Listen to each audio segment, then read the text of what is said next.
Hello student, good morning. Welcome back to another video. આપણે ચેપી રોગોના અભ્યાસ પછી આજના લેક્ચરમાં આપણે પ્રતિકારકતા વિશે ભણવાનું છે.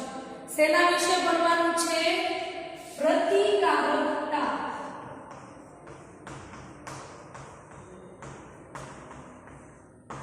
આ પ્રતિકારકતા શબ્દ તમે ધોરણ 11 માં 18 માં ચેપ્ટરમાં સાંભળ્યો હશે. તો આપણે સ્ટાર્ટ કરીએ કે પ્રતિકારકતા શું છે. નોર્મલી આપણે જોવા જઈએ તો આપણે દરરોજ મોટી સંખ્યામાં રોગકારકોનો સામનો કરી રહ્યા છીએ. હવે તમને એવો ક્વેશ્ચન થશે કે દરરોજ કેવી રીતે આપણે રોગકારકોનો સામનો કરતા હોઈશું. આપણે એક્ઝામ્પલ લઈએ. આ આપણા હાથ છે, મારા હોય કે તમારા હોય.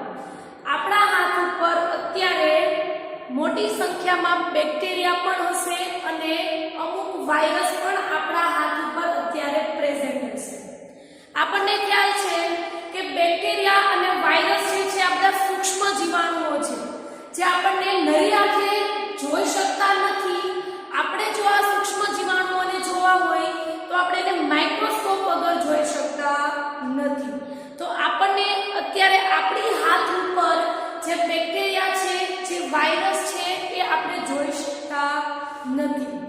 હવે આ બેક્ટેરિયા જે આપણા હાથ ઉપર અત્યારે પ્રેઝન્ટ હશે એમાં અમુક બેક્ટેરિયા એવા હશે કે જે આપણા શરીર માટે હાનિકારક હશે. તો અમુક બેક્ટેરિયા એવા પણ હશે કે જે આપણા બોડી માટે સારા પણ હોઈ શકે. મતલબ બંને પ્રકારના બેક્ટેરિયા હોય છે. અમુક આપણા માટે સારા હોય છે તો અમુક આપણને રોગ પ્રેરે છે. જે આપણે ભણ્યા છીએ સાલ્મોનેલા ટાઇફોઇડ બેક્ટેરિયા દ્વારા ટાઇફોઇડ થાય છે. સ્ટ્રેપ્ટોકોકસ ન્યુમોની બેક્ટેરિયા દ્વારા ન્યુમોનિયા થાય છે. તો આવા ઘણા બેક્ટેરિયા છે કે જેના દ્વારા રોગ સર્જાય છે. હવે શું થશે?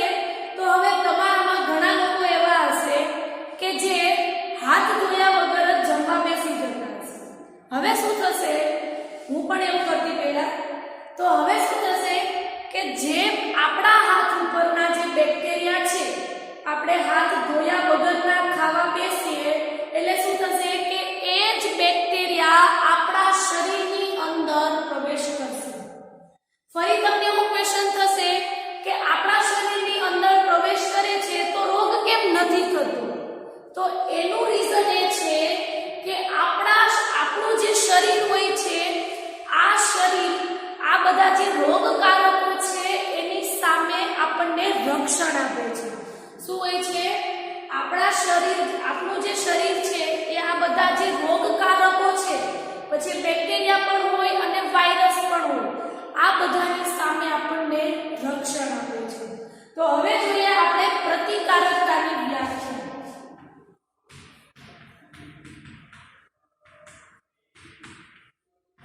પ્રતિકારકતાનો મતલબ એવો થાય કે રોગકારક સજીવોની સામે યજમાનને લડવાની ક્ષમતા, જેને પ્રતિકારકતા તરીકે ઓળખવામાં આવે છે. તમે આ વર્ડ અત્યારે ઘણો સાંભળ્યો હશે કોરોનામાં કે જેની રોગ પ્રતિકારકતા સારી હોય એને કોઈ પ્રોબ્લેમ ના થાય.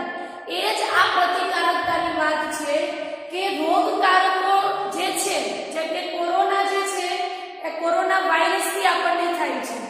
તો એની સામે આપણું બોડી કેટલું લડે છે એને પ્રતિકારકતા કહેવાય. શું કહેવાય? રોગકારક સજીવો છે, પછી એ બેક્ટેરિયા પણ હોઈ શકે અને વાયરસ પણ હોઈ શકે. આ રોગકારક સજીવોની સામે યજમાનને લડવાની ક્ષમતા અથવા તો યજમાનની લડવાની ક્ષમતા, જેને પ્રતિકારકતા તરીકે ઓળખવામાં આવે છે. હવે આમ જોવા જઈએ તો પ્રતિકારકતા બે પ્રકારની હોય છે, જેમાં પહેલી છે જન્મજાત પ્રતિકારકતા અને બીજી છે ઉપાર્જિત પ્રતિકારકતા. પ્રતિકારકતા કેટલા પ્રકારની છે? બે પ્રકારની. જન્મજાત પ્રતિકારકતા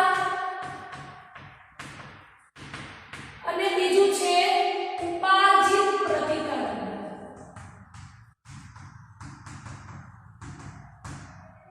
પહેલા આપણે વાત કરીએ જન્મ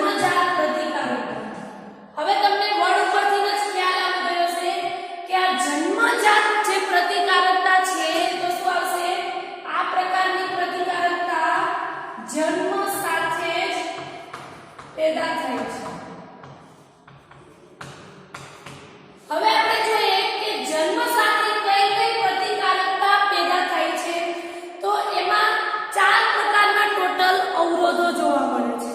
આપણે ચારે ચાર અવરોધોને ડિટેલમાં જોવાના છે, પણ માત્ર અત્યારે આપણે ઓવરવ્યુ જોઈ લઈએ. તો એમાં પહેલું છે શારીરિક અંતરાય. શારીરિક અંતરાય.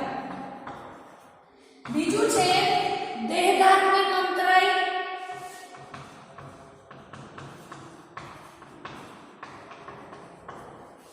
ત્રીજું છે કોષાંતરીય અંતરાય. શું નામ છે? કોષાંતરીય અંતરાય. અને ચોથું છે કોષરસીય અંતરાય.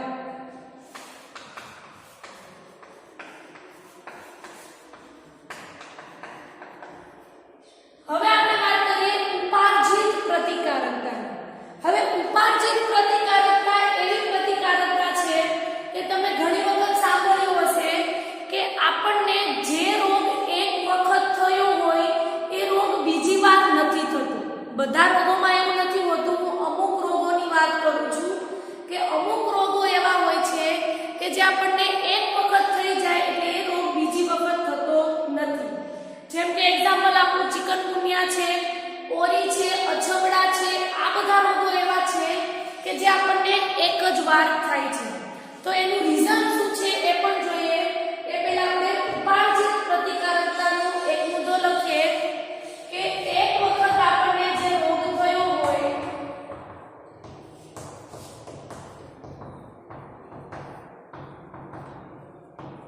એ રોગ બીજી વાર થતો નથી.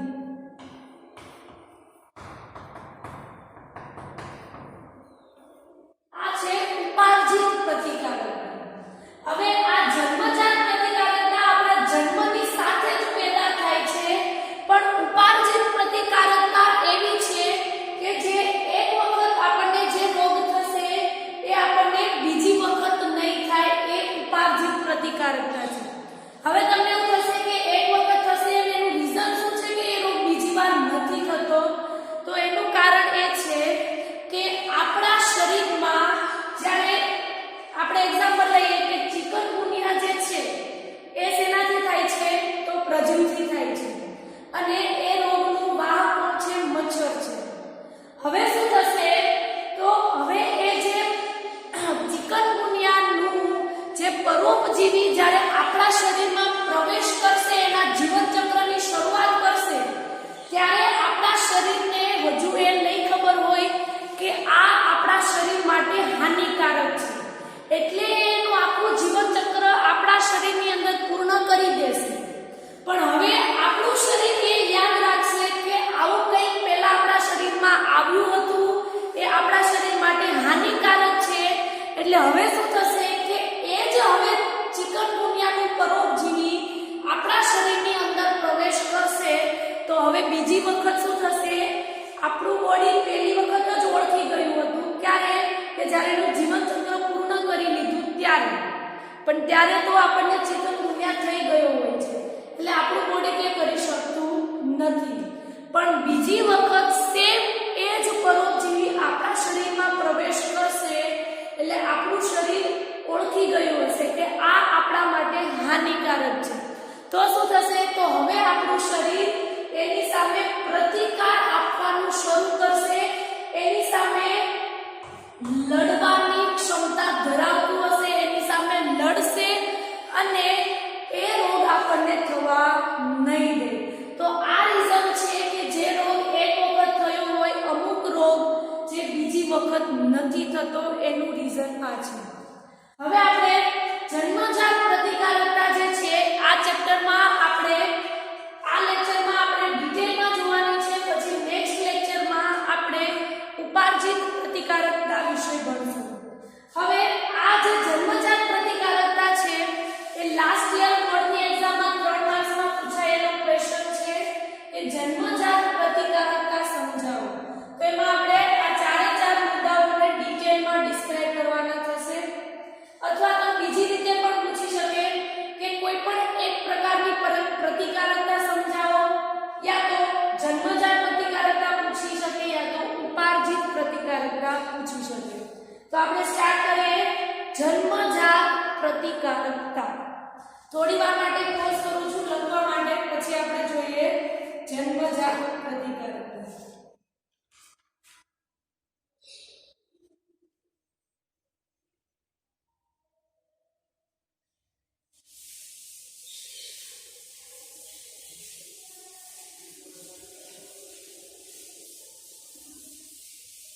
પ્રતિકારકતાની વ્યાખ્યા સરખી યાદ રાખજો. જે પણ રોગકારક સજીવો હોય એની સામે યજમાન મતલબ કે આપણું શરીરની લડવાની ક્ષમતા કેટલી છે એને પ્રતિકારકતા કહેવાય છે.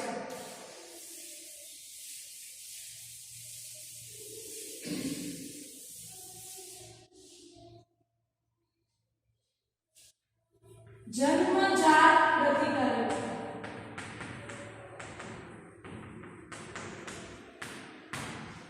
જન્મજાત પ્રતિકારકતાની આપણે વાત કરીએ તો આ પ્રકારની પ્રતિકારકતા એવી છે કે જે આપણે બિનચોક્કસ રક્ષણ આપે છે.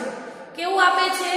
બિનચોક્કસ રક્ષણ. હવે તમને થશે બિનચોક્કસ કેવી રીતે, પણ એના જે આપણે 4 અંતરાયો ભણશું એટલે તમને ખ્યાલ આવી જશે કે બિનચોક્કસ રીતે કેવી રીતે રક્ષણ આપે છે.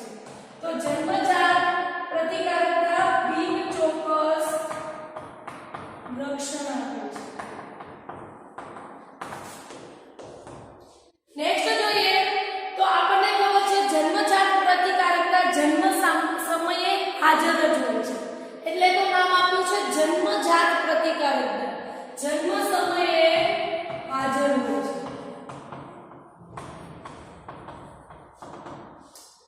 હવે આપણે જોઈએ કે આ જન્મજાત પ્રતિકારકતાથી આપણને ફાયદો શું થાય છે. તો જન્મજાત પ્રતિકારકતાથી આપણા શરીરની અંદર જે બાહ્ય કારકો જે છે એનો પ્રવેશ અટકી જાય છે. શું હોય છે? જન્મજાત પ્રતિકારકતાથી આપણને શું ફાયદો થાય છે કે જે બાહ્ય જે રોગકારકો હોય છે કે જે આપણા હાથ ઉપર આપણી ત્વચા ઉપર જે રોગકારકો આવેલા હોય છે એ રોગકારકોને આપણા શરીરની અંદર પ્રવેશ કરતા અટકાવે છે. હવે આપણે જોવાનું છે કેવી રીતે પ્રવેશ કરતા અટકાવે છે. તો આ પ્રકારની પ્રતિકારકતામાં 4 અંતરાયો જોવા મળે છે. જેમાં પહેલું કયું છે? શારીરિક અંતરાય.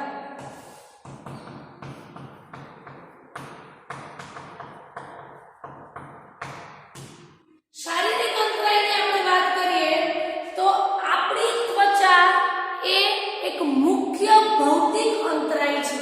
કોણ? આપણી ત્વચા.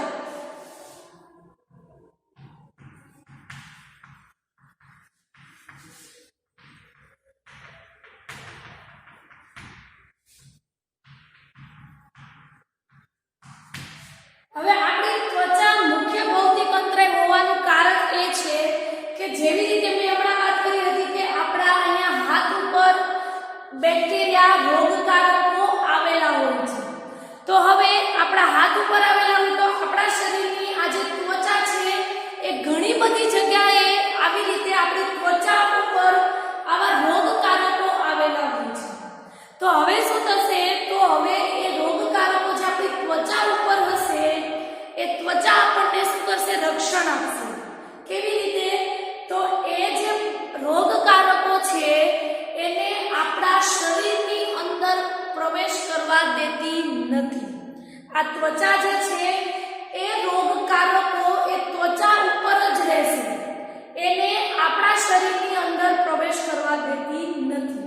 હવે તમને એવો ક્વેશ્ચન થશે કે હમણાં મેડમે કીધું કે અંદર જાય છે હાથના, પણ એ ત્યારે થાય છે કે જે આપણે જ્યારે ખોરાક લઈએ છીએ, આપણે આપણા મુખની અંદર જ્યારે ખોરાક લઈએ ત્યારે આપણી આંગળીઓ મુખને ટચ થાય છે એટલા માટે ત્યાં પ્રવેશ કરે છે શરીરમાં.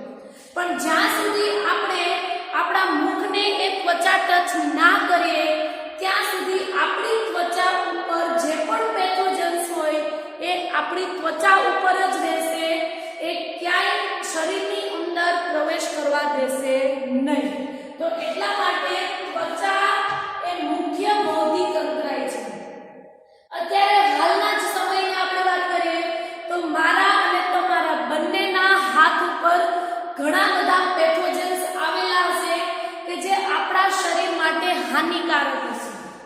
પેથોજન્સ મતલબ કે જે આપણા બોડી માટે હાનિકારક હોય એ બેક્ટેરિયા, વાયરસ અને કોઈ પણ રોગકારક હોઈ શકે. તો હવે આપણી ત્વચા એને શરીરની અંદર પ્રવેશ કરવા દેશે નહીં. તો એટલા માટે એ મુખ્ય ભૌતિક અંતરાય છે. સેકન્ડ વાત કરીએ શારીરિક અંતરાયમાં, તો જે શ્વસન માર્ગ છે,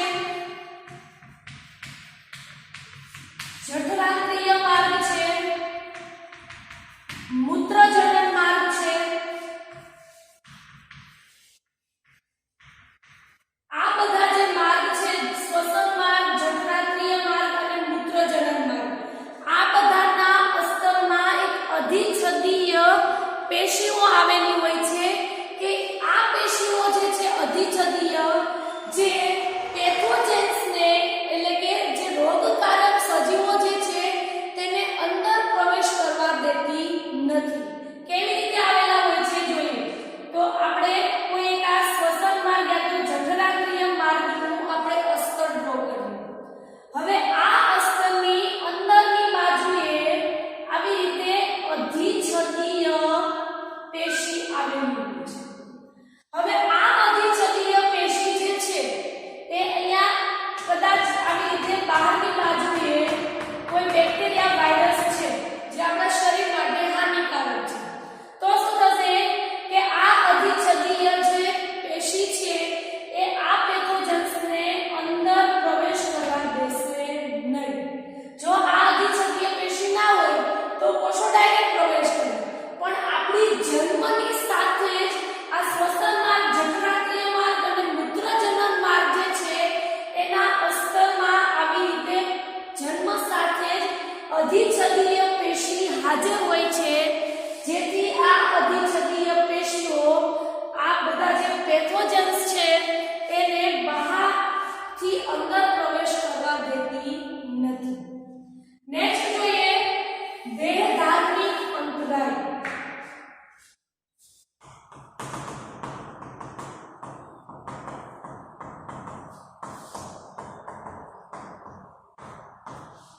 દેહધાર્મિક અંતરાય જે છે એમાં આપણે જોઈએ તો પહેલું છે જઠરમાંના એસિડ, બીજું છે લાળ, મુખમાંની લાળ,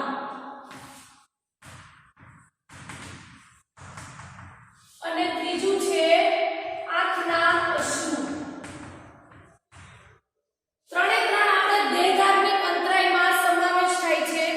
આ ત્રણે ત્રણનો ફાયદો શું છે એ આપણે જોઈએ. તો હવે જઠરમાંના એસિડની વાત કરીએ. પહેલા તમને આપણને ખબર છે કે આપણું જઠર જે હોય છે એ એસિડિક હોય છે, મતલબ કે એની pH આપણે નોર્મલી જોવા જઈએ આપણા જઠરની તો એની pH 1.8 છે. નીટ માટે યાદ રાખજો, આપણા જઠરની pH કેટલી હોય છે? 1.8. હવે તમને એવો ક્વેશ્ચન થશે કે આટલી pH હોય એટલે કે આટલું એસિડિક આપણું જઠર હોય તો આપણા જઠરની દિવાલનો નાશ કેમ નથી થતો? તો એનું કારણ છે આપણે ડ્રો કરીએ જઠર.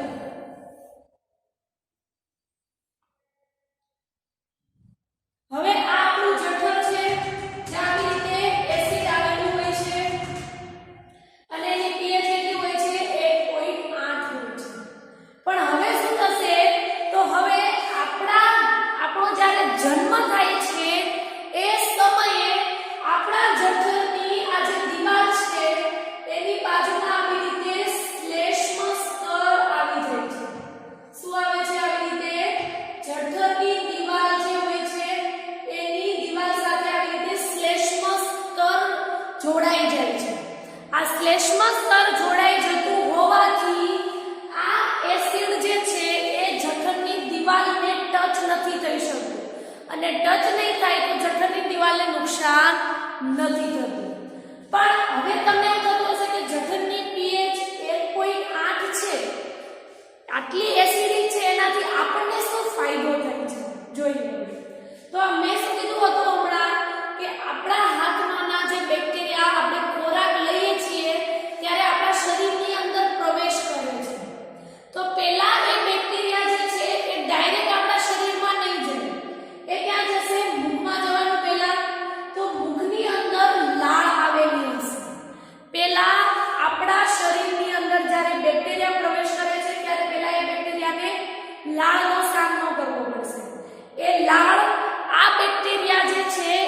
એને ઘણી રોકવાની કોશિશ કરશે કે જે આપણા શરીરની સાવ અંદર ના જાય.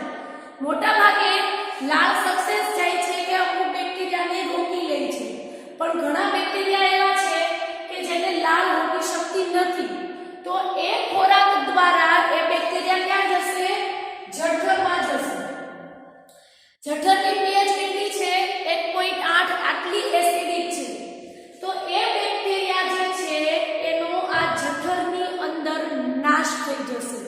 એટલા માટે જઠરની pH એસિડિક હોવી આપણા માટે ફાયદાકારક છે. મૂગમાંની લાળ પણ ફાયદાકારક છે, કારણ કે એ ઘણા બધા બેક્ટેરિયાને આપણા શરીરની અંદર પ્રવેશ કરતા રોકી લે છે. હવે તમને એવું થશે કે આટલું આપણા બોડીની અંદર આપણું યજમાન આટલું લડે છે તો રોગ કેમ થાય છે? તો એના ઘણા બધા કારણો છે, જેમ કે આપણા શરીરની પ્રતિકારકતા ઓછી હોવી, અથવા તો બીજું કારણ એ હોઈ શકે કે આપણા શરીરના જે પ્રતિકારકતા મતલબ કે જે લડવાવાળા જે છે એની કમ્પેરમાં જે પેથોજન્સ છે એની સંખ્યા વધુ હોય, અથવા તો એનામાં પાવર વધુ હોય, તો આપણા શરીરની અંદર એ રોગ થઈ શકે છે. મેઇન અફેક્ટ છે પ્રતિકારકતા આપણી ઓછી હોવી. પ્રતિકારકતા ઓછી હશે એટલે બહારના પેથોજન્સ આપણને ડાયરેક્ટલી અફેક્ટ થઈ જશે. ત્યારબાદ આંખના અશ્રુ. આંખના અશ્રુ આવવા એ પણ એક સારી બાબત છે, કારણ કે આંખના અશ્રુ જે છે એ એન્ટીબેક્ટેરિયલ છે. શું છે? એન્ટીબેક્ટેરિયલ. માત્ર આંખના અશ્રુથી આપણે નોર્મલી સાંભળ્યું હોય છે કે આંખના અશ્રુથી આપણી આંખ સાફ થઈ જાય છે. એ માત્ર એક કહેવા માટે છે. આંખ તો સાફ થઈ જાય છે, પણ એનાથી આપણને એટલું બેનિફિટ નથી મળતું. પરંતુ આંખના અશ્રુ એ જે છે તે એન્ટીબેક્ટેરિયલ છે. તો આ થયું દેહધાર્મિક અંતરાય. ત્રીજું જોઈએ. ત્રીજું કયું અંતરાય હતું? કોષાંતરીય દેહ અંતરાય.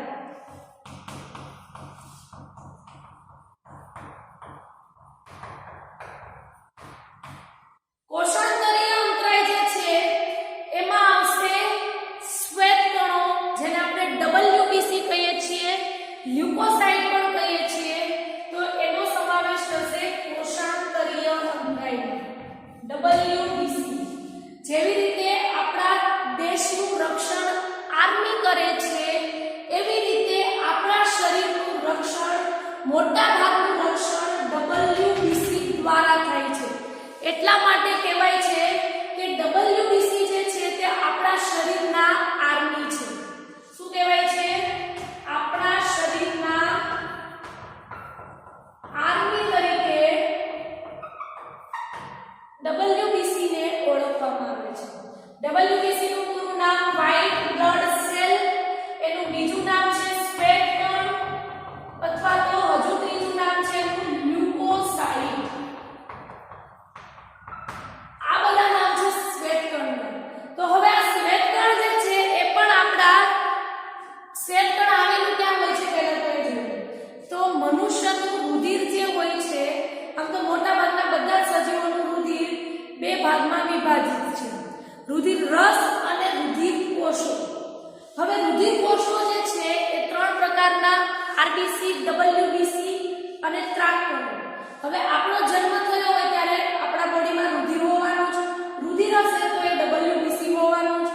તો આ WBC આપણા જન્મની સાથે જશે અને એ શું છે? આપણા શરીરના આર્મી તરીકે ઓળખવામાં આવે છે.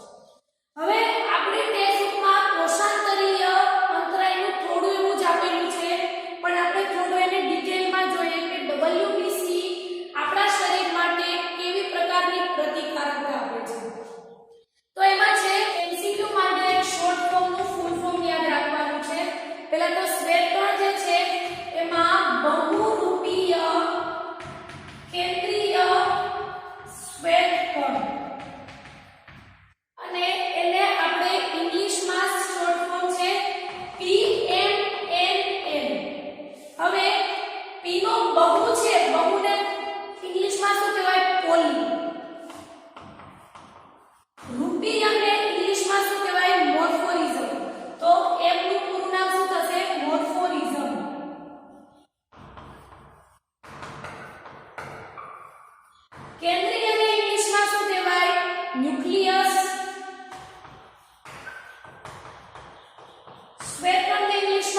કહેવાય લ્યુકોસાઇટ.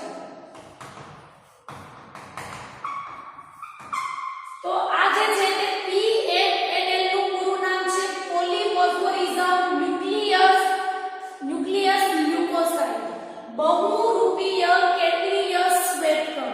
હવે આપણે એની ડિટેલમાં જોઈએ. આ MCQ માટે શોર્ટ ફોર્મ યાદ રાખવાનું છે. હવે એને ડિટેલમાં જોતા પહેલા આપણે શારીરિક અંતરાય અને દેહધાર્મિક અંતરાયનું રિવિઝન કરી લઈએ. પહેલા છે શારીરિક અંતરાય. શારીરિક અંતરાયની આપણે વાત કરીએ તો આપણી ત્વચા એ મુખ્ય ભૌતિક અંતરાય છે. કેવી રીતે? તો આપણી ત્વચા જે છે એ ઘણા બધા બેક્ટેરિયા, ઘણા વાયરસને આપણા શરીરની અંદર પ્રવેશ કરતો અટકાવે છે. ત્યારબાદ શ્વસન માર્ગ, જઠરાંત્રિય માર્ગ અને મૂત્રજનન માર્ગ, જેના અસ્તરની અંદરની બાજુએ અધિછદીય પેશીનું આવરણ આવેલું છે, જેથી એની અંદર કોઈ પણ પ્રકારના બેક્ટેરિયા અથવા તો વાયરસ જે અંદર પ્રવેશ કરે તો આ જે અધિછદીય પેશીનું સ્તર છે એનો પ્રવેશ અટકાવશે. એ થયું શારીરિક અંતરાય. દેહધાર્મિક અંતરાય જે છે એમાં જઠરમાંના એસિડ, મુખમાંની લાળ અને આંખના અશ્રુનો સમાવેશ થશે. હવે જઠરમાંના એસિડ જે છે એની pH કેટલી હોય છે? 1.8 હોય છે. આપણા માટે જઠર જે છે એસિડિક હોવાનો શું ફાયદો છે? તો ઘણા બેક્ટેરિયા આપણા શરીરની અંદર પ્રવેશ કરશે, ખોરાક દ્વારા પ્રવેશ કરશે એની વાત કરું છું. તો ખોરાક દ્વારા જ્યારે પ્રવેશ કરશે ત્યારે શું થશે? તો એ બેક્ટેરિયા જઠરમાં આવશે. કારણ કે ખોરાક જઠરમાં આવવાનો છે તો એની સાથે બેક્ટેરિયા પણ આવશે. તો હવે આ જઠરની pH એસિડિક હોવાથી એ શું કરશે? બેક્ટેરિયાનો નાશ કરી દેશે. મુખમાંની લાળ જે છે એ શું છે કે મુખમાંની લાળ જ્યારે આપણે ખોરાક ગ્રહણ કરશું ત્યારે ઘણા બેક્ટેરિયા જે છે એ લાળ દ્વારા જ એનો આપણી શરીરની અંદર પ્રવેશ થતો અટકી જશે. લાળ શું કરશે? બેક્ટેરિયાને અંદર પ્રવેશ કરવા દેશે નહીં. ત્યારબાદ આંખના અશ્રુ જે એન્ટીબેક્ટેરિયલ છે. ત્રીજું આપણે જોયું કોષાંતરીય અંતરાય. કોષાંતરીય અંતરાયમાં મુખ્ય છે WBC, જેને આપણા શરીરના આર્મી તરીકે ઓળખવામાં આવે છે. કારણ કે જેવી રીતે ઇન્ડિયન આર્મી આપણા ઇન્ડિયા કન્ટ્રીની જેવી રીતે રક્ષા કરે છે એવી રીતે WBC આપણા શરીરનું રક્ષણ કરે છે. એટલા માટે એને આપણા શરીરની આર્મી તરીકે ઓળખવામાં આવે છે. હવે WBC ના ઘણા નામ છે. શ્વેતકણ, લ્યુકોસાઇટ. હવે શું છે? તો બહુરૂપીય કેન્દ્રીય શ્વેતકણ, જેને ઇંગ્લિશનું શોર્ટ ફોર્મ છે PNNL, પોલીમોર્ફોરિઝમ ન્યુક્લિયસ લ્યુકોસાઇટ. આ જે છે આપણે અધૂરું છે. હજુ આપણે આનું કોષાંતરીય અંતરાયનું ભણવાનું છે.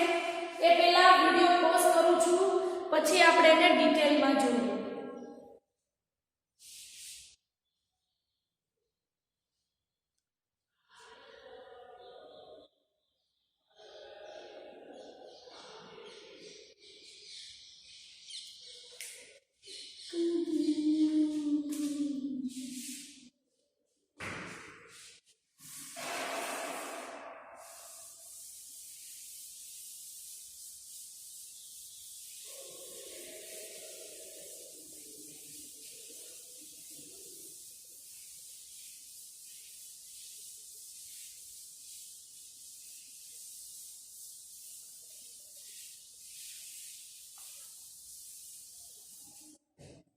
ઓકે, અહીંયા સાથે લખી નાખીએ. એક્ઝામમાં જન્મજાત પ્રતિકારકતા સમજાવો એવી રીતે ક્વેશ્ચન પૂછાય છે અને કેટલા માર્ક્સમાં પૂછાય છે? 3 માર્ક્સમાં. જે લાસ્ટ યરની બોર્ડની એક્ઝામમાં જ આ 3 માર્ક્સમાં પૂછાયેલો ક્વેશ્ચન છે. 3 માર્ક્સમાં પૂછાય યા તો 4 માર્ક્સમાં પૂછાય. આપણે આ ચારે ચાર અંતરાયો જે છે એને લખવાના થશે. આપણે ક્યાં હતા? કોષાંતરીય અંતરાય.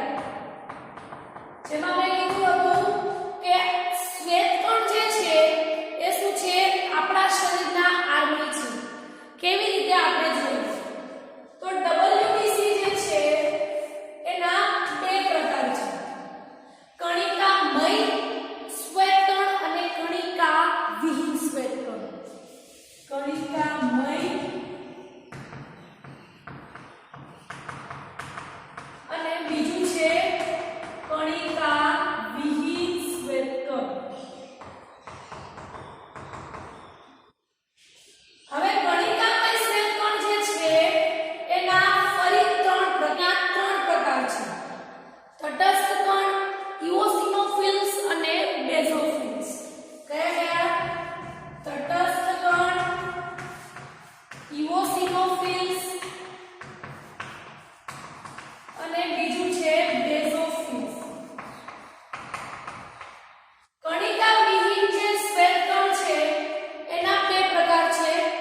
lymphocyte and monocyte.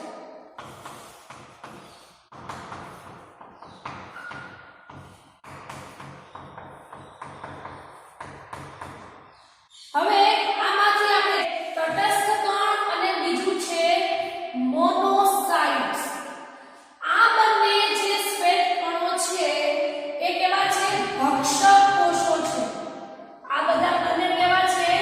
ભક્ષક કોષો છે. કોઈ પણ પેથોજન્સ આવશે આપણા શરીર માટે હાનિકારક હશે તો તટસ્થ કણ અને મોનોસાઇટ્સ બંને શું કરશે? એ બેક્ટેરિયાનું ભક્ષણ કરી નાખશે. આથી આ બંનેને ભક્ષક કોષો કહેવાય છે. ત્યારબાદ ઇઓસિનોફિલ્સ જે છે એ શું કરે છે? તો આપણને ચેપથી બચાવે છે. હવે ઘણા આપણે જોયું હોય તો આપણે અમુક ચેપગ્રસ્ત વ્યક્તિના સંપર્કમાં હોઈએ તો ઘણી વખત આપણે એના સંપર્કમાં હોઈએ તો પણ આપણને રોગ નથી થતો. એનું રીઝન એ છે કે આપણા શરીરના આ જે ઇઓસિનોફિલ્સ છે એ આપણને ચેપથી બચાવે છે. ત્યારબાદ બેઝોફિલ્સ જે છે એ આપણને એલર્જી જે થતી હોય છે એની સામે પ્રતિક્રિયા આપે છે. અને બીજું સોજાની સામે પણ પ્રતિક્રિયા આપે છે. અને ત્યારબાદ લિમ્ફોસાઇટ્સ જે છે એ બે પ્રકારના કોષો ધરાવે છે, બી કોષો અને ટી કોષો. આ જે આપણે છે એ ડિટેલમાં ઉપાર્જિત પ્રતિકારકતામાં આવશે એટલે આપણે લિમ્ફોસાઇટ્સને ડિટેલમાં નથી જોતા, માત્ર તટસ્થ કણ, ઇઓસિનોફિલ્સ, બેઝોફિલ્સ અને મોનોસાઇટ્સ. આમાં આપણે જોઈએ તો તટસ્થ કણ અને મોનોસાઇટ્સ બંને ભક્ષક કોષો છે. ઇઓસિનોફિલ્સ આપણને ચેપથી બચાવે છે અને બેઝોફિલ્સ એલર્જી સામે પ્રતિક્રિયા આપે છે અને સોજની સામે પણ પ્રતિક્રિયા આપે છે. તો આવી રીતે WBC જે છે એ આપણા શરીરનું આવી રીતે રક્ષણ કરે છે. હવે આપણે છેલ્લો મુદ્દો જોવાનો છે કોષ રસીય અંતરાય.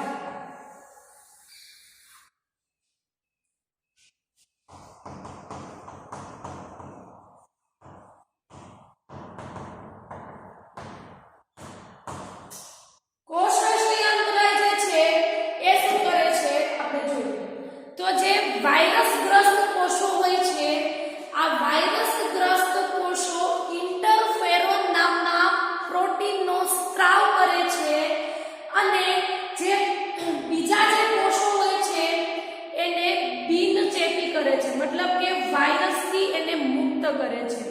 હવે થિયરી લખીશું તો નહીં સમજાય, હું તમને આકૃતિ દ્વારા સમજાવું કે આ એક કોષ છે. કોષની અંદર કોષ કેન્દ્ર આવેલું છે અને એ કોષ કેવો છે? વાયરસગ્રસ્ત ચેપ છે, મતલબ કે એની અંદર આવી રીતે વાયરસ છે. કોષની અંદર શું છે? વાયરસ છે. હવે આ કોષ જે છે એ ઇન્ટરફેરોન કેવા નામના જે પ્રોટીન છે એનો સ્ત્રાવ કરશે. કોનો સ્ત્રાવ કરશે? ઇન્ટરફેરોન નામના પ્રોટીન છે એનો સ્ત્રાવ કરશે. અને હવે શું થશે તો અન્ય કોષો જે છે એને હવે આ જે વાયરસ જે છે એ વાયરસથી એટલે કે વાયરસના ચેપગ્રસ્તથી મુક્ત કરશે. મતલબ કે એ કોષમાં હવે કોઈ પ્રકારના વાયરસ જોવા મળશે નહીં. ફરીથી હું રિપીટ કરું છું, આ કોઈ કોષ છે અને એ કોષ જે છે તે વાયરસગ્રસ્ત છે, મતલબ કે એના અંદર વાયરસ છે. હવે શું થશે તો ઇન્ટરફેરોન નામના પ્રોટીનનો સ્ત્રાવ થશે અને જેના દ્વારા અન્ય કોષો જે છે તે વાયરસ મુક્ત થશે. મતલબ કે એ કોષોની અંદર હવે વાયરસ જોવા મળશે નહીં. તો આ થયું કોષ રસીય અંતરાય. આપણે લખીને જોઈએ તો શું આવશે કે વાયરસ ચેપગ્રસ્ત કોષ હશે જેમાં શું જોવા મળશે? વાયરસ. અને હવે આ વાયરસ જે છે એ શું થશે? એ ચેપગ્રસ્ત કોષોમાં ઇન્ટરફેરોન નામના પ્રોટીનનો સ્ત્રાવ થશે. આ MCQ માટે યાદ રાખવાનું છે. કોષ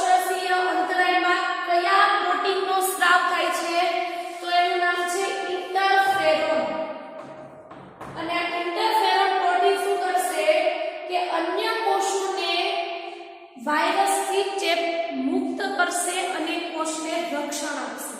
તો ઇન્ટરફેરોન પ્રોટીન કોષને રક્ષણ આપશે. આ થયું કોષ રસીય અંતરાય. થોડીવાર માટે પોઝ કરું છું, પછી હોમવર્કમાં ક્વેશ્ચન આપું છું.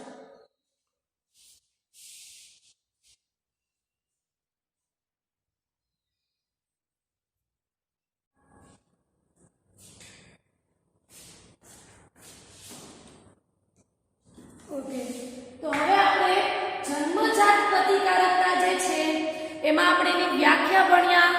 ત્યારબાદ એના મુખ્ય 4 અંતરાયો ભણ્યા. જેમાં પહેલું આપણે અહીંયા લખી નાખીએ કયા કયા અંતરાયો ભણ્યા. જન્મજાત. ત્યારબાદ આપણે બીજું ભણ્યા દેહધાર્મિક. ત્રીજું કોષાંતરીય અંતરાય અને ચોથું છે કોષ રસીય અંતરાય.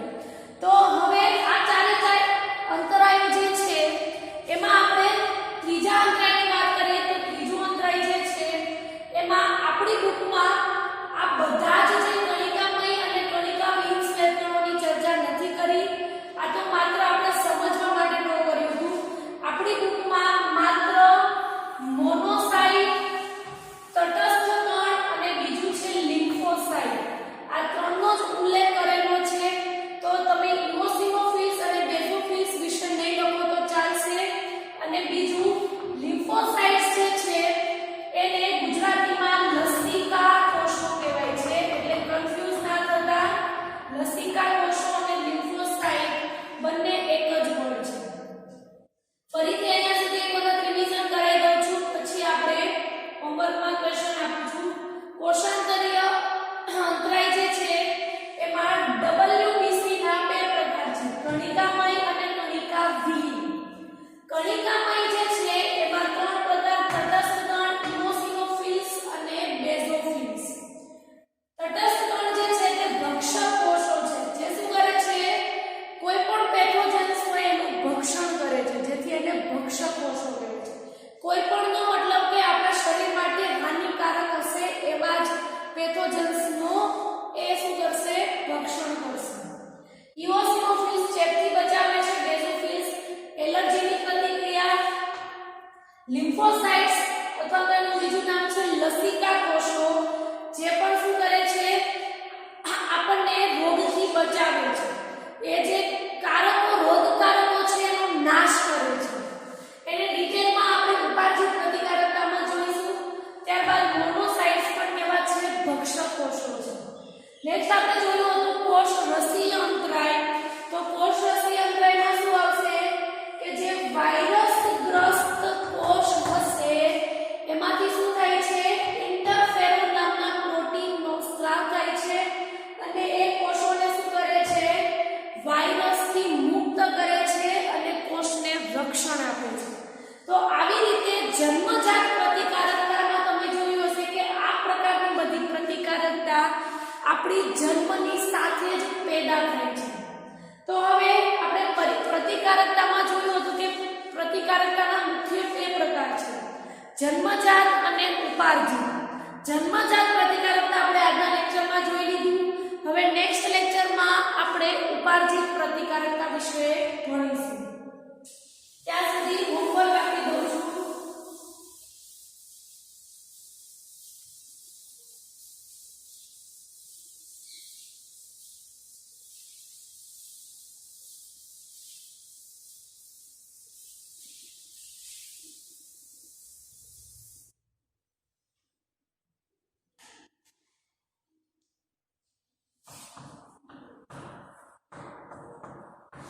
હોમવર્કમાં ક્વેશ્ચન છે, પહેલા તો પ્રતિકારકતાની વ્યાખ્યા લખી.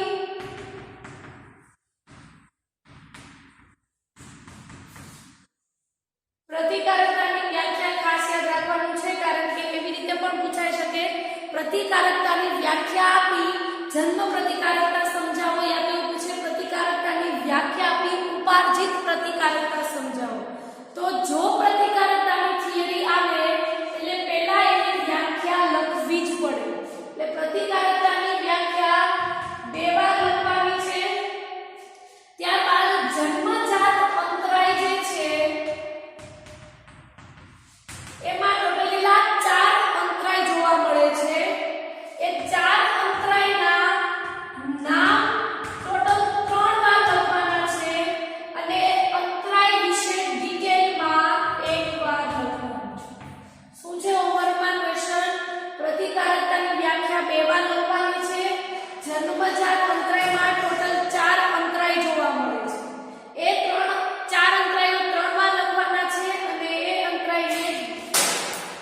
ડિટેલમાં એકવાર